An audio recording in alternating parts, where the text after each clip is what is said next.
స్టేజ్లో నించొని ర్యాండమ్గా అప్రిషియేట్ చేస్తారు కదా, కానీ అలా కాదు, మొత్తం హార్ట్ నుంచే వస్తుంది ప్రతి మాట.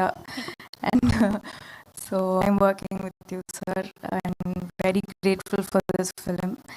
సో యా, సినిమాకైతే ఇంతకు ముందు నేను ప్లే చేసిన రోల్ నుంచి ఇందులో చాలా డిఫరెంట్గా ఉంటుంది. ముందు చాలా బబ్లీగా ఉంటుంది కదా, ఏంటి ఇలా ఇంత కుదురుగా ఉంది అన్నంత డిఫరెంట్గా ఉంటుంది. సో ఖచ్చితంగా అందరూ November 7th థియేటర్స్కి వచ్చి చూడండి. And thank you. అండ్ ఇందులో ట్రైలర్లో ఒక క్వశ్చన్ వేశారు, if you have 1 hour to live what will you do అని. ఒకవేళ మీకు రియల్ లైఫ్లో ఒకన్నారు, ఫ్యామిలీతో గడుపుతా. అవును, ఇంతకు ముందు నన్ను ఇది కొంచెం అడిగారు. ఇంట్రెస్టింగ్గా ఏదైనా చెప్పొచ్చు కదా.